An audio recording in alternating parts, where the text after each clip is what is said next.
Welcome, welcome to the Writer's Bridge. So glad to see all the amazing people here. Hello. Hello, everyone. Welcome, welcome. Hi, So glad Rebecca. you're here. Hi Hi. there. And as you come in, thanks, Justin. And Justin, the creator of the Fire Hose Me hashtag, Brian Watson, is also here. I'm going to go ahead and hit the mute all button. So Sharla and Becky, you will need to unmute yourselves. But mute does not mean you're not sharing with us. So we invite you to please drop into the chat. Where are you coming in from? And why don't you tell us your favorite literary magazine? And if you don't know what your favorite literary magazine is, describe what your favorite lit mag would publish. So for example, I think my favorite literary magazine would publish entirely stories of Iranian girlhood told as fiction, because that's what I love. I love the work of Rebecca Morrison, and I want to read more of it. So tell us either your favorite literary magazine. Oh, somebody's dropping one story. Somebody's dropping brevity. Thank you. And describe for us your favorite literary magazine. So Joj, would it include stories in French? I'm very curious. Welcome, everybody. So glad you're here. Please let us know, where are you coming from? What is your favorite literary magazine? Or if you don't yet have a favorite literary magazine, please describe the one you really want. And yes, diversity that includes everyone. Absolutely. That is something that is so key and so important. I just sat around this whole time. Yay. Awesome. I'm going to go ahead and hit the mute all button again. Sharla, you'll need to unmute yourself when you get a chance. George says maybe in French if they were short and written by expats. Danielle says Kenyan Review. Ooh, River Styx. That sounds like a fascinating magazine. I have never heard of that one, and it sounds really enticing. Welcome, everybody. We are so glad that you're here. I'm going to go ahead and pin our special guest and my co-host as well. And I'm even going to pin myself so that we can all see us three talking people for you. Welcome, everybody. We are going to continue to admit new people as we go. We are going to now bring you in. Welcome to the Writer's Bridge. We're talking about literary magazines today. Do literary magazines still matter? How can you tell if a magazine is valuable on your resume or if the editorial vision suits your work? And what about Substack? Should we all just be publishing over on Substack? Our special guest today is the original creator of the Review and the author of the very widely read Substack Lit Mag News. She has a deep knowledge and understanding of literary journals, their interactions with writers, and their impact in the world. And today she's going to share with us why literary magazines are still an important part of a writer's growth and success, how to navigate the world of internet and physical magazines, and how she's found her Substack success. But first, hey, Sharla, what's coming up with Craft Talks webinars? Thank you, Allison. Hello, everyone. Craft Talks on Thursday, 3 p.m. We have Michael Copperman who will be teaching. He'll guide writers of nonfiction specifically to consider tense and its essential role in orienting the reader, writing about own experiences, and verb tense allows for retrospection, and he's talking about narrative distance. So it's going to be a good one. I'll pop that into the chat. And then next Friday, so not Thursday, not Wednesday, but Friday, we have Ashley Renard, as many of you probably know, who will be presenting on the power of self-publishing, a book that's truly yours. She's going to teach how to free your work from gatekeepers and create a book that's profitable, authentic, with royalties that go straight to you. It's $15 right now, early bird, until Wednesday. And Allison, what's coming? And many of you already remember Ashley Renard because she was the co-founder of the Writer's Bridge. So a lot of you have already learned about platform and publishing, and Ashley's new venture is all about helping authors publish in the way they want to publish. Great. And Allison, what's coming up for you? Well, what I am honestly like most super excited about is that I am joining Jane Friedman, Dinty W. Moore, and literary agent from Talcott Notch, Amy Collins, on the Queen Mary 2, crossing from Southampton, England to New York at the end of August. It is like a little miniature writing conference at sea where we have publishing panels, we have craft talks, we have marketing seminars and lessons, we have one-on-one time, we have live editing, and it all comes with room service and formal dinner service, which I gotta say, there is a whole lot to be said for somebody making my bed when I am on a writing retreat. We'll post the link for that as well. So glad to have you here. Sharla, who is our amazing guest? Thank you. Oh, good. I'm not on mute. Becky, I'm sorry. Becky is our special guest, Becky Tuch. She's the founder of Lit Mag News, a best-selling Substack dedicated to helping writers navigate the world of literary magazines. Her fiction has been honored with awards and fellowships from Moment Magazine, the Somerville MA Arts Council, and the MacDowell Colony. Other work has appeared in a variety of venues, including Salon, Timothy McSweeney's Internet Tendencies, Virginia Quarterly Review, Gulf Coast, and many others. And she lives with her family in Philadelphia. We will pop her website in the chat and a link to Lit Mag News. Welcome, Becky. So happy to have you here. Thank you. Give us some jazz Thank hands you. applause. Yay. Thank you so much, Sharla and Allison. Nice to see you all. And I see some familiar faces too, which is just lovely. So thank you so much for having me. Now, I got to tell you, for those of you who know Becky from online, now I first encountered Becky and I wrote for her when she edited the Review, which was a site that reviewed literary magazines. She had awesome articles like 10 magazines that want food essays and deep dives into individual magazines. And until this day, when Becky appeared live on the Writer's Bridge, I have always wondered, how does she say her last name? Now, Becky described it to us as, how did you describe it, Becky? I said rhymes with a word I won't say, but now you won't forget. We will all remember that for the future. But I also like to think of it as Becky is tucking beautiful pieces of literary wisdom into our pockets every single week. Becky, tell us, how did you get started as the Review? What made you decide to review literary magazines? And how did that turn into Lit Mag News? Sure. Well, thank you again for that lovely intro. So I started the Review in 2008. And basically, I'm a fiction and nonfiction writer, like many of you, I imagine. And I was just looking out at the humongous landscape of literary magazines and feeling completely overwhelmed. It is just this vast landscape. And I think most writers, we hear when you're submitting to Lit Mags, you need to familiarize yourself with the journal, you need to subscribe to them, you need to know what they're publishing. How do you do that? There are thousands of magazines. So I felt like there needed to be a resource to help writers sort of figure out which Lit Mags are publishing what, which Lit Mags are worthy of the work that they're publishing. Because some Lit Mags, they're very prestigious, they may have great reputations, but they're not necessarily right for you as a writer. So I felt like basically there just needed to be more information, more transparency, and I just went ahead and did this thing. It was kind of like this impulsive thing. But what was really great about it was that when I launched it, people just came out of the woodwork to help. And so once I sort of got the ball rolling, then editors started to send me free copies of the magazines that I sent out to reviewers to review. And then gradually over time, I expanded the site and I started interviewing editors and I started publishing publishing advice, which Allison wrote a column for.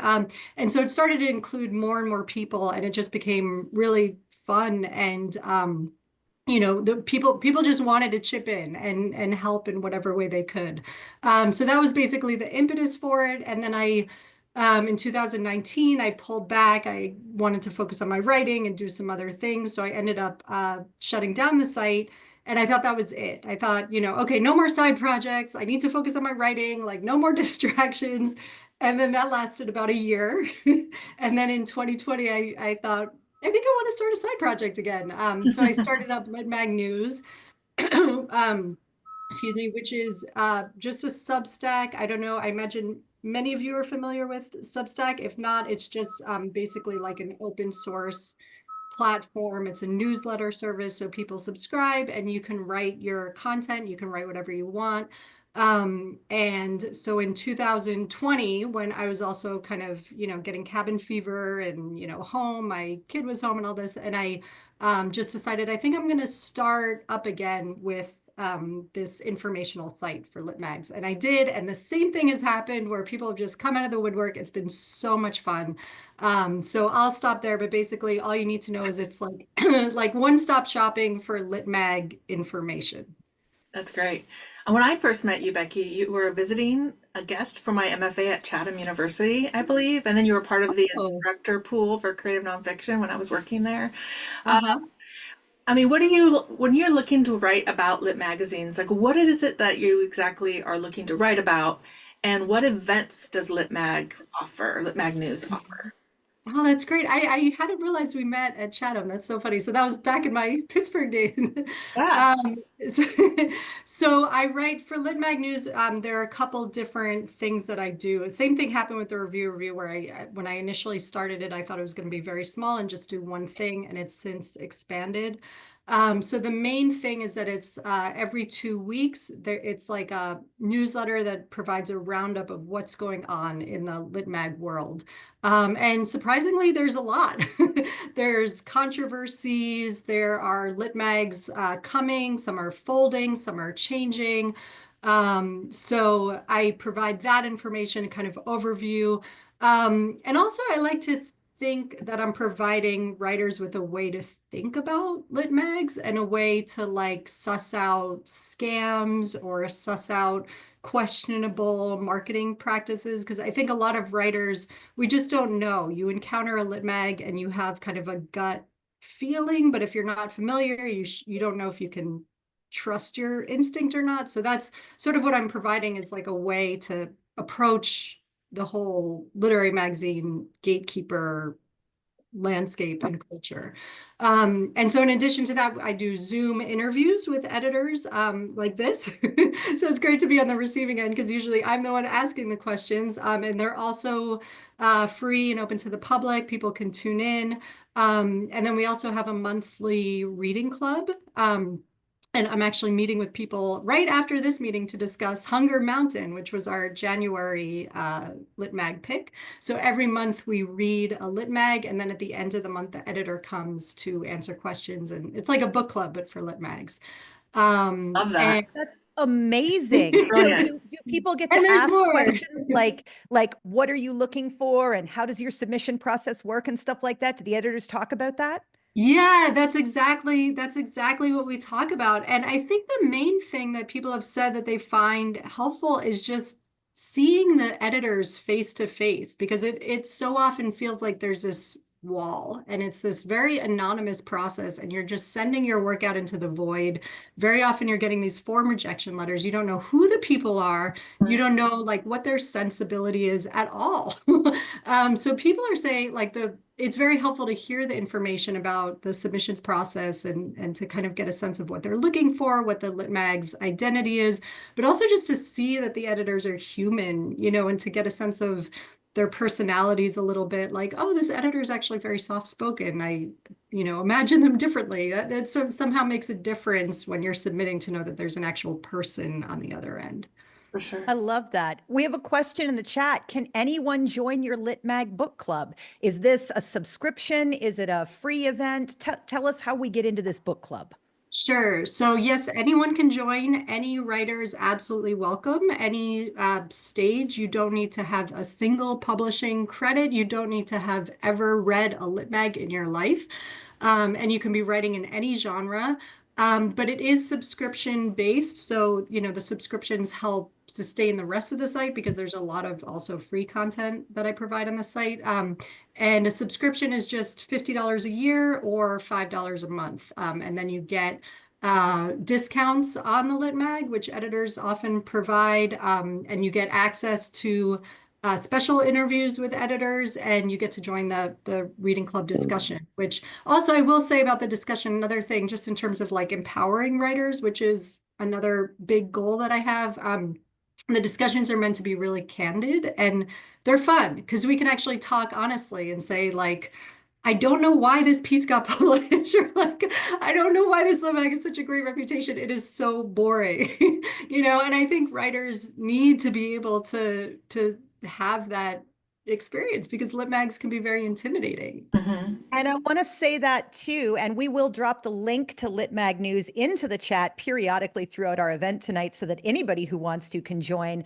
I will say, writers, if you find yourself reading a particular publication, whether that is a respected literary journal, whether that is the New Yorker or another highly regarded commercial magazine, whether that is Vox or BuzzFeed or Slate or a news and culture site, if you find yourself thinking, ugh, it's not you. You're not dumb. You're not uncultured. You're not unappreciative. You are not unworthy of the, and I quote, liminal space.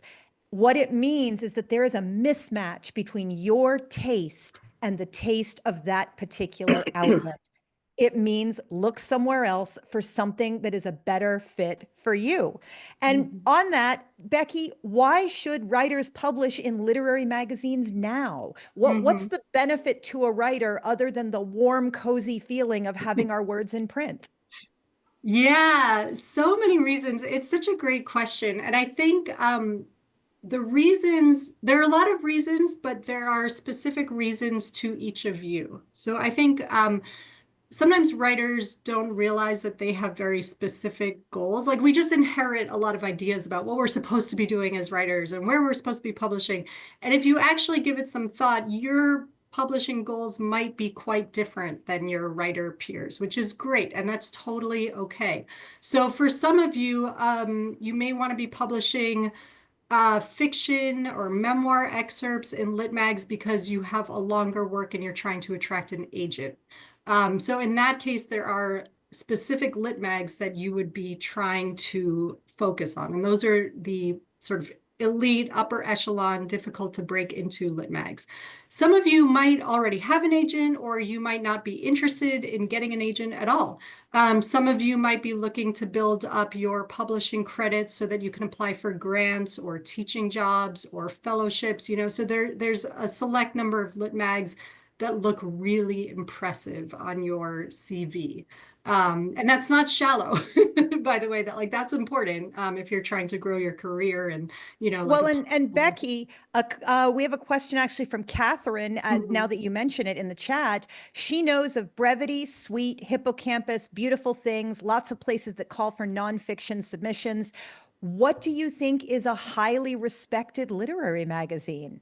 Oh, well, let me just I just want to go back to the previous Keep going, thing keep and going. just add, because it's related, that for many of you, your goal ultimately might just to might just be to publish. Like you might just realize, you know what, I don't care about waiting 6 to 9 months to hear back from a very elite lit mag. I just want to publish my poem and I just want to be able to share it with my friends. I just want to have readers.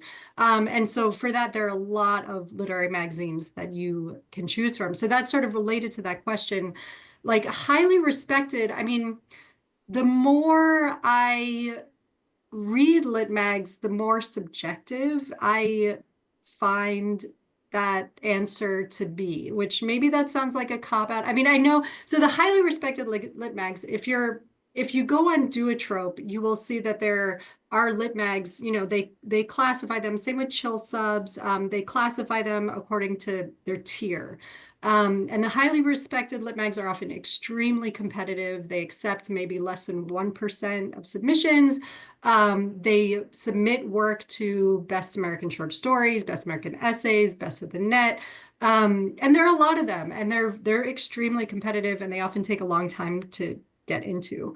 But there are also lit mags that are highly respected because they're just great lit mags, and they have a fast response time and they treat writers really well. So they're not necessarily respected by like the academy per se, but they're respected in the literary, you know, among writers. They're very Right. respected. Right. As you know, Becky, I was formerly the education director for Creative Nonfiction, a literary magazine that boasted of 25 plus years and has since put out its final issue. At the peak, the magazine went out to 40K email subscribers and 6K print subscribers. Have magazines grown or shrunk in terms of influence? Who is reading literary magazines? Do you have any way to find out subscription numbers or how well regarded a magazine is? Is it just duotrope? Yeah, I think the question of who is reading, so I do think this is a very complicated Break it complicated down, answer what you answer can.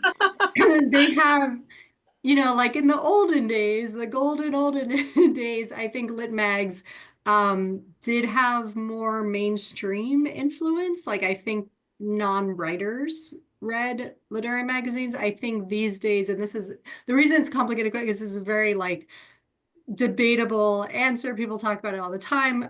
Is anyone reading lit mags other than people who want to get published in them?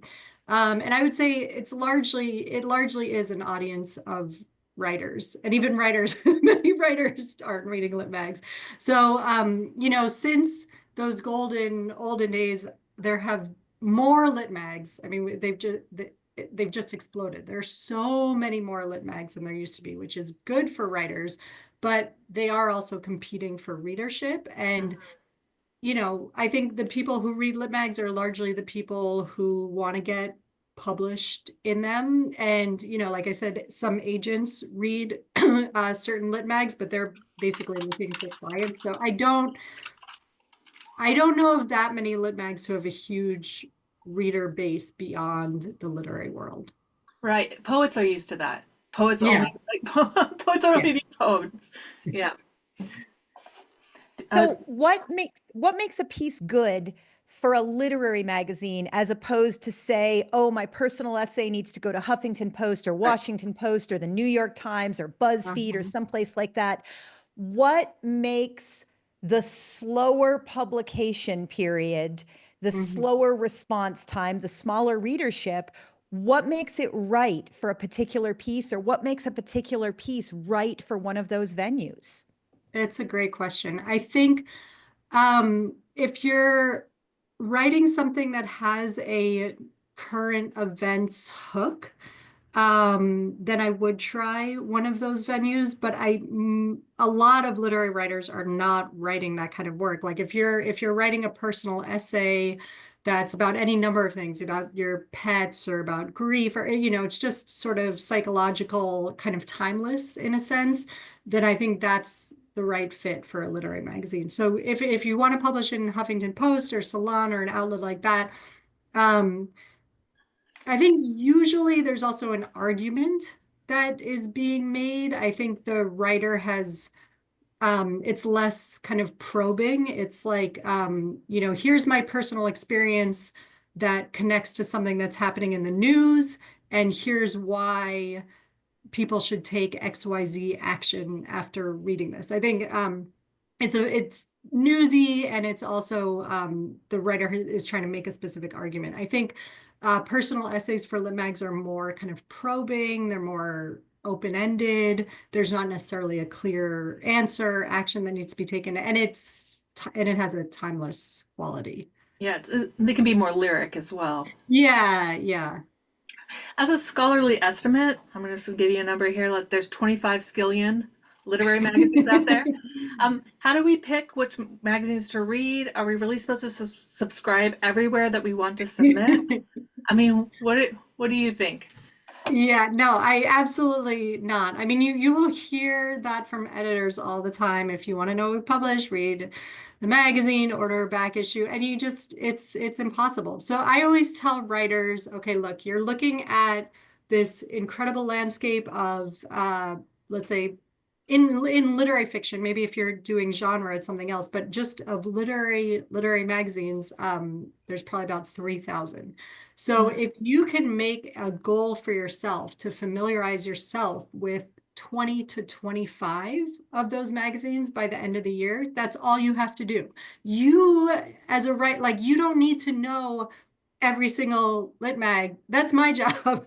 And that's the job of chill subs. And that's the job of people who are like working behind the scenes to understand this world. You as a submitting writer, just try to focus on 20 to 25 magazines and have, 8 of those magazines be your dream magazines that you would love, love, love to publish in. 5 of those are your, you think it's a realistic option, and maybe 5 of those are your safety magazines where you feel like you could reasonably get published. But I like that number. I don't think that, anyone here should feel it's incumbent upon them to know every single lit mag out there, because you just can't. But try to focus on, so how do you find those lit mags? Talk to other writers, read the acknowledgement section, Best American Short Stories, see contributor bios. Read the acknowledgement sections in short story collections, poetry collections. And then in the anthologies, read contributor bios. If there's a writer you like, see where else they've published. And you can start to, you do have to do some work. You do have to do some research. So you can start to make little breadcrumb trails.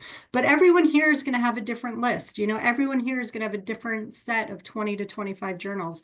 And really, that's all. You'll be fine. if all you do is like focus on, these are the lit mags I know I want to get into. I like what they're doing, and I'm going to ignore the rest. I think that's totally fine. And I think that chimes in with Rebecca's question in the chat. She writes evergreen essays for big publications. She's been in Huffington Post. She's been in Washington Post, and she feels like her writing fits that better. Becky, do all literary magazines want lyrical, highbrow writing? Not highbrow. Yeah, and there are definitely a lot of lit mags, much to my relief, that are not, they're highfalutin. But I do think it's hard to say in general without seeing the specific piece, but I do think if you're writing essays that are more, they're clear, they're opinion oriented, they would be appropriate for Washington Post or Huffington Post. I don't think that they will fit in many lit mags. I just think, because also the turnaround time, again, and I don't want to discourage anyone, because I'd have to see the piece to say, but the turnaround time in lit mags, it takes so long. So you write, it takes maybe up to 6 months to hear back. It takes another 6 months for them to put the issue out. So anything that you're kind of pegging to like a particular news cycle is just going to be, it's not going to really quite work with lit mags. That makes a lot of sense. So as far as the whole submission process goes, I don't know, Becky, if you also remember the days, but I remember the days of stealing photocopies at my temp job, walking to the post office, folding up a little self-addressed stamped envelope, and paying $5 in postage and envelopes to send my work in. But they did not have a flat out submission fee. Now we have Submittable. Submittable makes it so much easier for us to submit. I no longer have to steal copies. I no longer have to have a temp job. Thank you. But it does mean that we get submission fees. Submittable makes it easy to charge writers money. I work at Brevity, and at Brevity, we charge $3, and it covers what we pay to Substack, to Submittable. What's your take on submission fees? Are they a necessary evil? Are they openly predatory? Do we all have our undies in a bunch about nothing? It's a great question. And I remember those days too. And actually, just a funny anecdote. I remember I stayed home one Saturday night and I pre-addressed like 100 self-addressed stamped envelopes. And then I didn't use them in time because things switched to digital. So I actually still have them. Like, what am I going to do with all these? Anyway, submission fees, I think it's really up to the writer. I tell writers, like, set aside every year a budget that works for you. Maybe it's $100 and you're going to use that on contest fees and submission fees. And then after that, you're just not going to do it anymore. Some writers really do view submission fees as a scam. Like, if you can't afford to run your magazine, then you shouldn't be. I don't quite take such a hard line. I understand that the magazines aren't making money on sales. They don't have the bandwidth to be getting advertisers. It is kind of a weird economy where the writers are the ones that are supporting Lit Mag. So yeah, it's definitely weird. I don't have like a hard and fast like view on it. I'm sympathetic to writers who don't want to pay submission fees, who object to them, and I'm sympathetic to writers who are like, it's no big deal. My personal limit, once it gets up to like $4 or $5, then I really start to just personally feel icky about that. And they're going up, and they're increasing, they're more prevalent. So I think that's, we do have some hard questions to ask about all of this, but I think if writers really object to submission fees, the things to do are subscribe to magazines and support them in other ways, and then we would probably have fewer submission fees. But Yeah. And I will say that a lot of magazines, you can email them and say, I cannot afford your submittable fee. Do you have another path for people who cannot afford a fee? And I'm going to say 8 out of 10 lit mags will say, yes, absolutely, send it here. yes. And a lot of lit mags have periods without fees also, so you should keep an eye out for that. And if you don't want to pay fees, there's so many lit mags that do not charge fees. So I think either way is fine. It's really what you're comfortable with, what you can afford, what you morally feel right about. What about contests? Because those are really big fees. Like Yeah, $20. they are big fees. Are And they I worth will it? say also, like, if you are paying the fees, make sure it's not a scam, and subscribe to Lit Mag News, because I am telling people as much as possible. I am trying to tell people, like, this Lit Mag is really sus. Yeah, as they say. yes. So contest fees, I mean, so one thing I will say, because they are really expensive, $25 for a short story, make sure you really like what the contest is offering. So if you win, what are you getting? To my mind, if you pay $25 and then you win $250 in publication, that's not good enough. But it depends where you are, where you are in your career, what you're seeking. Some lit mags will set you up with a meeting with an agent. Some lit mags will fly you to a reading. Some lit mags offer like a residency in Scotland if you win. So that's pretty awesome. I will say also look for those magazines that offer general publication if you don't win the contest. I think that's really important. And that actually is worth paying for, because then you're getting like, you're also submitting to the general pool of submissions, and you're getting kind of a fast track. So that to me is worth it. But do a quick search on X or other social media, see if anybody is talking about these lit mags, because I'm amazed. Like, I'll just call one out. There's a magazine, Pank, that is super scammy, and there's so much on X about this magazine, and people are still submitting, they're still paying the submission fee. So just do a quick like background check to make sure before you pay those fees. I think that's interesting with Pink, because it had such a good reputation, and then it went into shadow, if you will think it that way, and people are still associating the name with their reputation, and it's interesting how that can happen. Speaking of such, we have a lot of our community are on Substack, and they're wondering whether they should be on Substack or swearing they'll never be on Substack. What got you onto Substack, and how do you use it as a writer? So I discovered Substack in 2020, but I think it's been, I don't know exactly when it was founded, but that was when I saw another writer using it, and I was like, hey, that's pretty cool. There's this service that goes right, like everything you write, you don't have to promote because before with the review, I would just post it on the website, but then I had to do the work of promoting what I posted on the site. Whereas the newsletter service gives you direct access to your readers, goes right in the inbox. I love Substack. I think it's so easy to use. It's so user-friendly. They do take a big cut of your earnings, which I think it's like 10% when I always like, tax season makes me want to cry because I'm like, well, I have all these subscribers, and then oh god, they do take a big cut. Also Stripe, their like money company that they use. But in terms, like, I've had the website and I've done that tech stuff, and it is such a headache.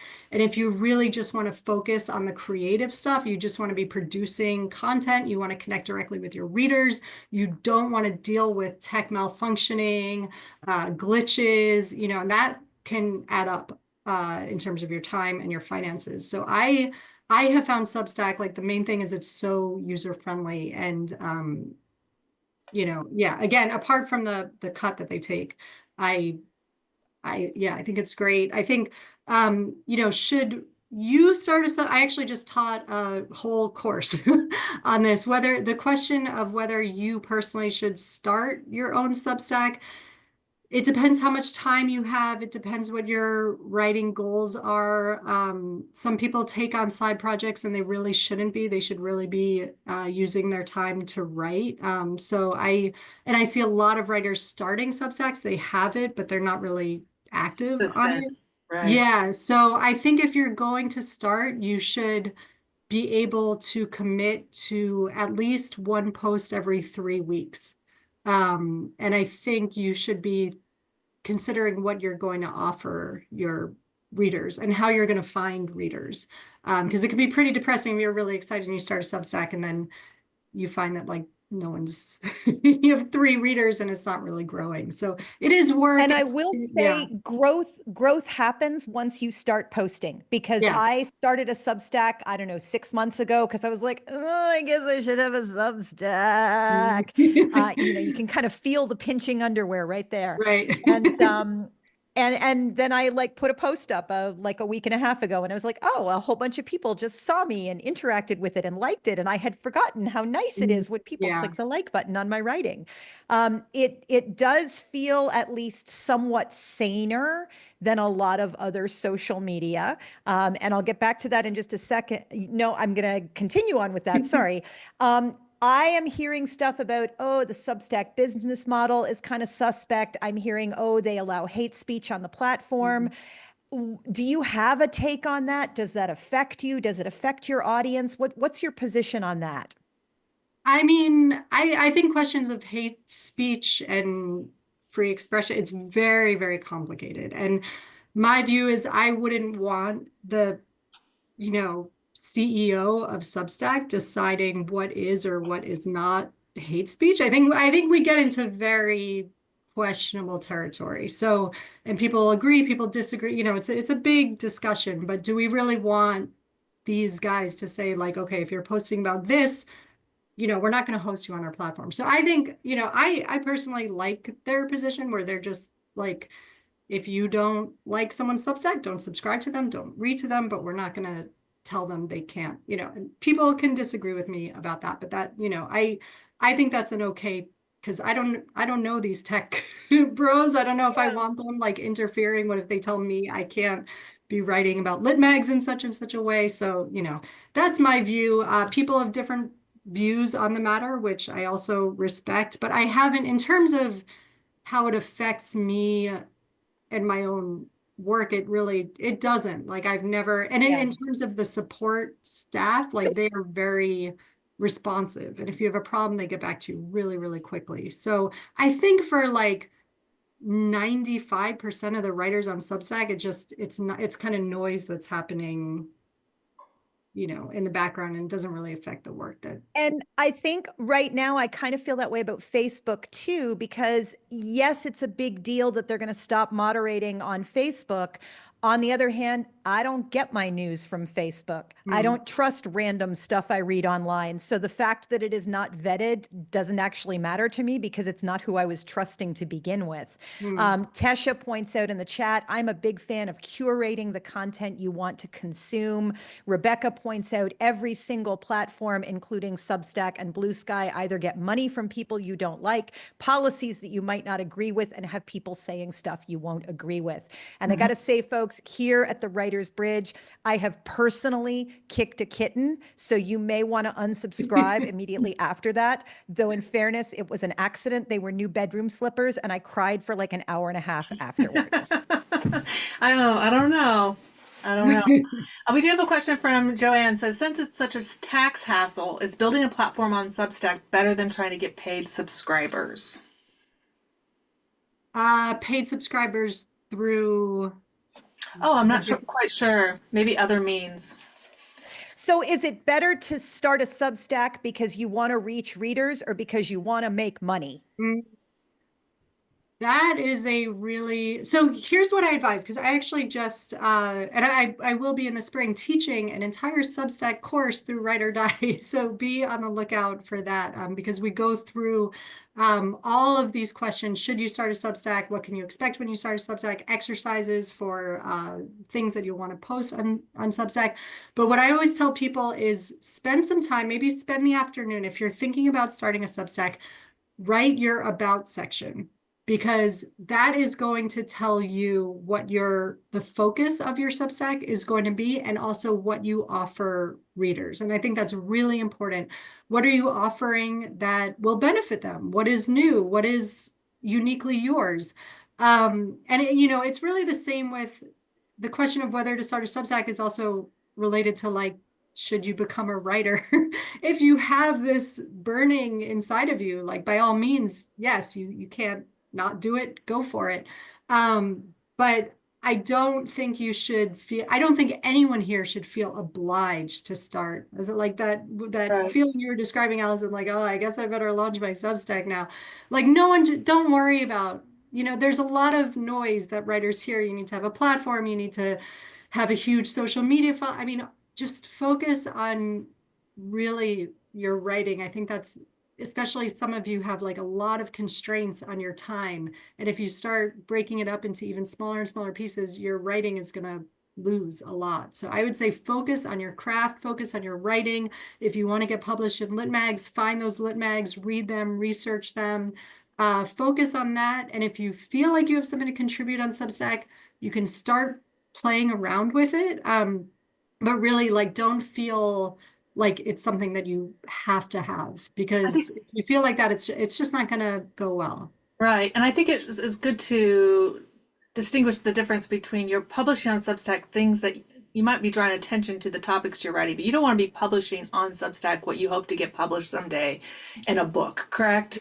It's a different kind of, Absolutely. right? Yeah. I think that's true. And I think if you're, I mean, it's hard because I know there are a lot of people here with different things that they want to be publishing on Substack. So again, it's like a case-by-case basis thing. If you're just like, I don't want to wait to hear back from lit mag editors and I'm just going to publish my poems myself, there's some benefit to that, and you'll get your poems read, but maybe in the long term it would be better to wait to hear back from editors. So it's hard to know. It depends what your goals are. It depends what you'll be publishing on Substack. Some people, like, they're poets, but they also really want to write movie reviews, and they don't have an outlet to write their movie reviews. And so I think that's kind of a great use of Substack, because you feel like, look, I'm not trying to build a career as a movie reviewer. I just want to talk to my friends about my opinions, kind of like the way people use Facebook. I think that's great.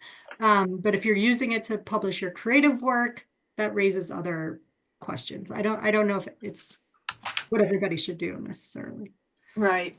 Sometimes it works to publish something, for example, if you're have a memoir about raising horses and you want to do a Substack on horses. That, Yes. That's fine. You're trying to draw attention to what you're an expert in so that you get maybe a platform or readership to market your future memoir. That makes sense. Yeah. Yeah, and again, I would say, like, do it because you have the passion. Like, do it because you really want people to know about horses, and you have so much to say, and there's so much going wrong in the horse industry, and you really want to talk about it, and you just have so many ideas, and you can't keep it to yourself. Like, don't do it just because you feel like you need to do it to sell your book. I mean, other people might disagree. I'm not like a publicity expert. I just think things that are born out of like a sense of duty or obligation, it's not going to last long. And if your heart is really in your memoir writing, I would say focus on that. But again, like, if you feel like I have to speak out about horses, this cannot be contained, then, maybe that's Substack is the place for that. And we're going to dive into more of the questions of the chat, but I also want to invite you, if you'd like to, please do drop your Substacks into the chat, because this way we can follow each other. We will post a link to the chat in the YouTube archive as soon as this is up there as well. Becky, let us hit a couple of quick draw lightning round questions. For a new writer with no degree credentials, are contests in magazines like Writer's Digest a great way to start getting your essays out there, or is there a better option? So I would say actually contests are great for a new writer without credentials because they're read anonymously, most of them. So that can be a great way to break in because your story can be read alongside, big name author with a ton of publication credits and the editors won't know. So I think contests are actually quite valuable for beginning writers. For something like Reader's Digest, I don't know about Reader's Digest. I haven't looked at it in such a long time. So I'm unaware of that particular market, but I do think generally contests can be actually quite useful for beginning writers. Next question. If you post a piece on Substack, can you then submit that piece to a literary journal? Corollary. Oh, Allison, you went mute.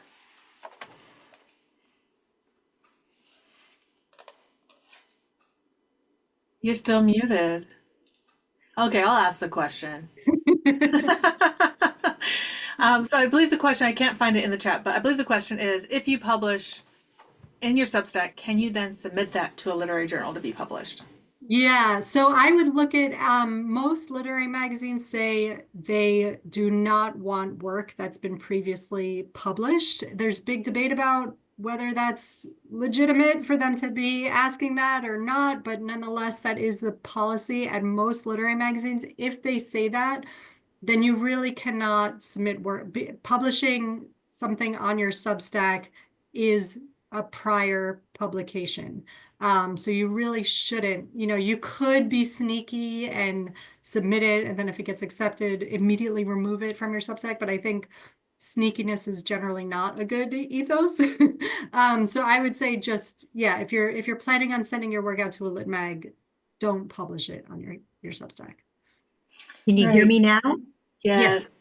Yay! Are there particular literary magazines you would suggest for longer work? Malia specifically asks about essays for part of memoir, which I think is pretty much any lit mag that takes nonfiction.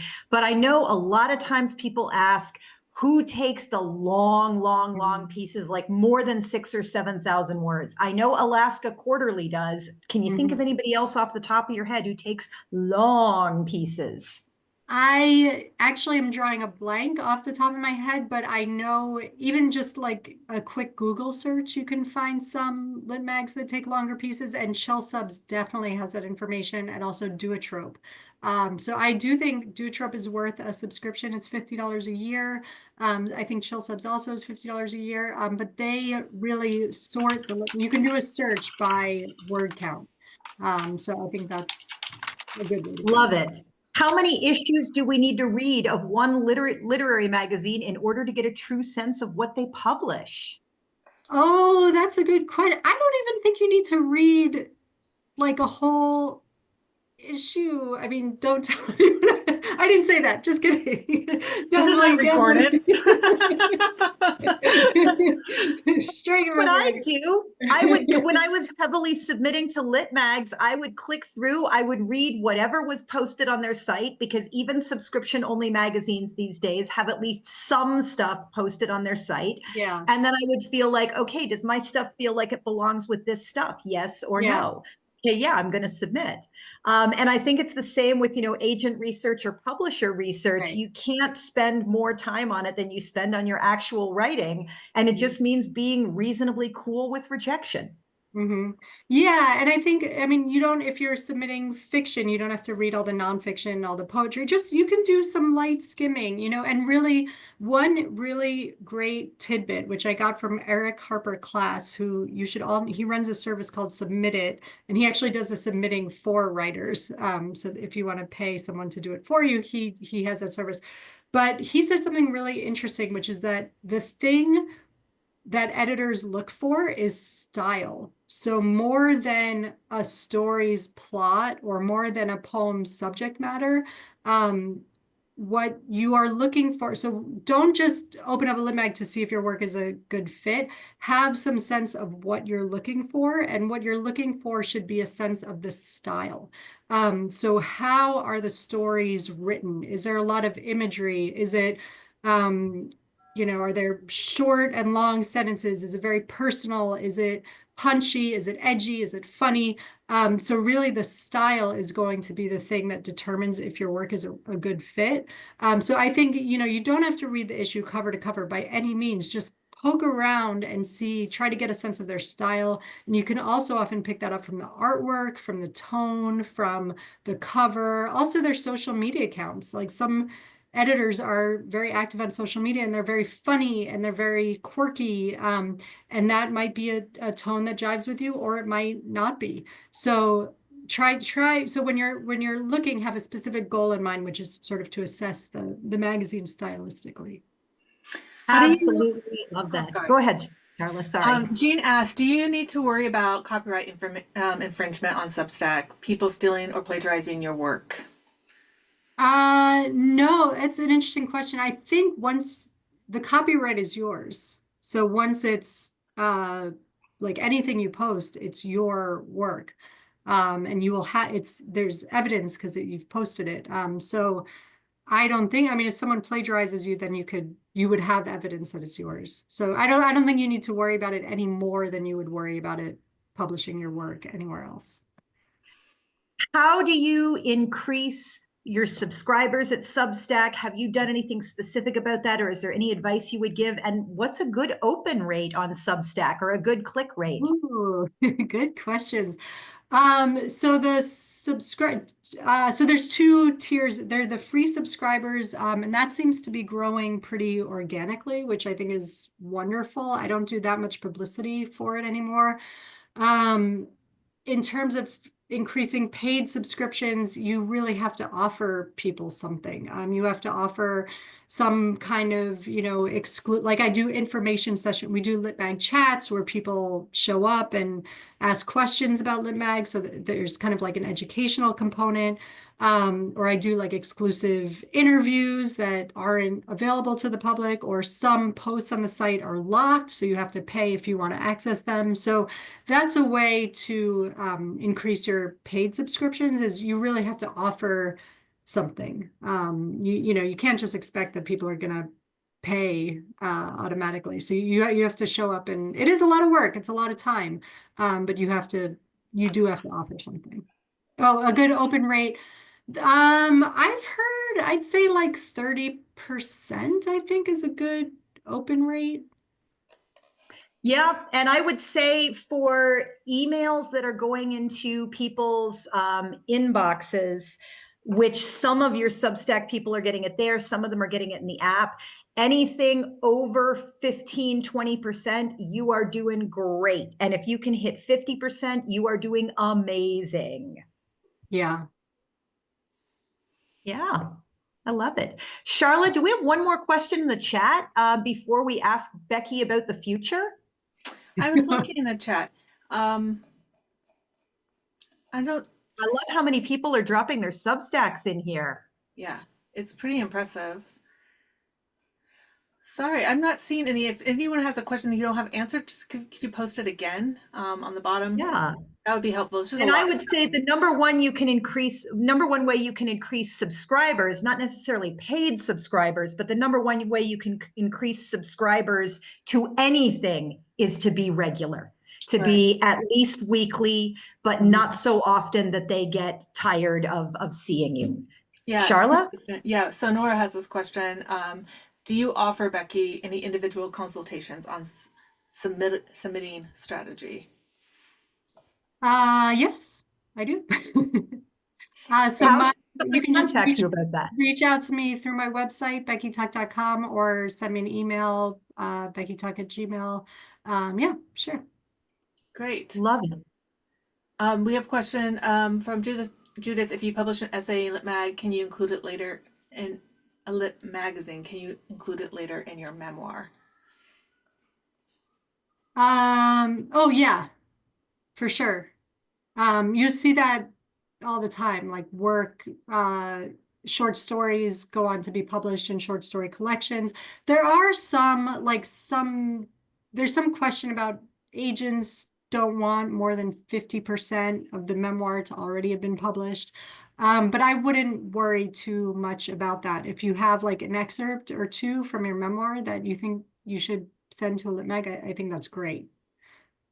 And one of the things to remember too is that straight excerpts from your memoir almost always need revision. They need a better lead in, they need some context, they need a clear, specific ending. It is very difficult to just pull some pages from your memoir and go, okay, it's an essay now. You really do have to craft it as an essay as well. Yes. Becky, what do you see as the future of literary magazines, the future of Substack? Where should we focus our time? Oh, the future of literary magazines. Gosh, I don't know. There's a lot of upheaval. A lot of lit mags seem to be closing. There's one lit mag that's doing some interesting tech stuff. They're putting everything on blockchain, and it's kind of complicated tech stuff, but they're publishing sort of like with a different model. Ultimately, I don't know if things are going to be that different than they've been. I mean, there have been thousands of lit mags for the past 30 years, and that will probably remain. I think, unfortunately, submission fees will probably continue to go up, and we'll see more of them. But, I think lit mags are here to stay by and large, and I think it will continue to be so. Thank I you. love it. Well, in just a minute, we're going to share with you guys, before we close, we will share with you our 3 top tips for what you can do today to move forward in your writing career with literary magazines in mind. Becky, you're going to be one of those top tips, so you have about 30 seconds to think about that. While we remind everybody, please do share the Writer's Bridge with your writer friends. You can check out all our past episodes on our archive in YouTube, and we will go ahead and send out a list of all Substacks to our mailing list. So please, if you've got a Substack, drop it in the chat so that we can pull it out of the list before you go.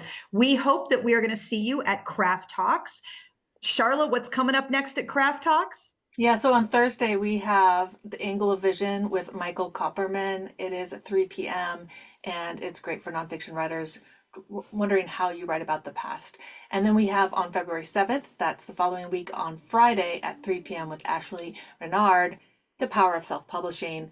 And that is still $15 early bird. I'll pop that into the chat. And in August, I'm taking a bunch of people on a boat.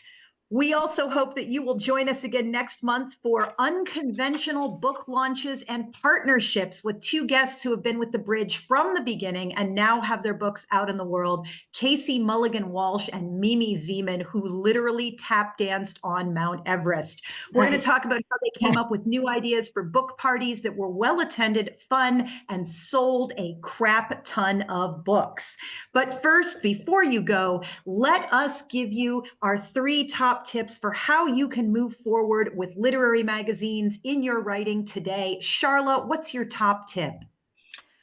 Well, we've already discussed we can't read everything, but I do like to support literary magazines. So what I've decided to do is make a concerted effort to at least join a mailing list of these publications. They're free. They remind me what they're doing, and then I can decide if I want to purchase a book or if I want to read a linked essay. There's just a way to support work and ensuring that they can continue to nurture the writer ecosystem, and it's a way being part of the literary community. So when I'm ready to go ahead and submit, I have a better idea of who they are and what they produce as well. Becky, what's your top tip? I would say really don't be intimidated, don't be daunted. I think when you're looking out at a big unfamiliar landscape, it can feel very overwhelming. But the more time that you spend there and the more you kind of commit to learning about lit mags, it will sort of happen organically. You'll meet other writers, you'll learn where they're publishing, your ears will be, piqued for information, and it will just sort of happen on its own. So subscribe to places that are giving you information about Lit Mag, see where other people are publishing, and just kind of talk it up, and you will get more, you will get the information that you need. Don't feel, don't be too hard on yourself about feeling like you need to be like an expert in this. Just sort of gradually over time, you'll build up the expertise that you need. 100%. I'm going to tell you my top tip for getting published in a whole bunch of literary magazines and getting over the horrible feeling of rejection. Take a month, grab at least one other writing friend, and you're going to submit something every day for a month. Take February. It's only got 29 days. It's a little bit easier. You can send the same piece out every single day. You can send different pieces out every single day. You're probably going to repeat, spend the first 2 days putting together your list of all the things you want to submit and send them all out. Every single day, send at least one submission, because here's what's going to happen. The first couple of days, a couple of rejections will come trickling in, and the first one will hurt real bad for about 24 hours. The next one will hurt for like 6 to 8 hours. Later on, you'll start getting acceptances. And finally, about 6 months or 8 months later, one more magazine is going to send you a rejection, and you're going to wait, who are you people? What did I send you? Oh, crap, I already got that published somewhere else, and I forgot to tell you people. And you'll cross them off on your spreadsheet, and you will be inoculated against the pain of rejection. It helps so much. You can repeat the same submission over and over again. And anybody who says we don't take simultaneous submissions, literary magazines don't have that right. They can either respond quicker, or they can let us submit simultaneously. Even The Sun takes simultaneous submissions now. Just make sure you withdraw if it gets accepted somewhere else. Folks, we are always so amazingly glad to have you here. Please do follow Becky Tuch on Substack. We're going to share everybody's Substacks with you near the in the follow-up email, and we invite you to please unmute yourselves for a joyful goodbye. Thank you, Becky Tuch. We're so glad you were here. Thank You you, have Becky. tucked so much amazing literary stuff in. Thank Thank you. you. Thank you. Thank you so everybody. much. Thank you, everybody. Terrific. Bye. Hi, Bye-bye. Bye. Thank you, Vivian. Thank you. Camera off. Thank Muito you. obrigada. Thank you.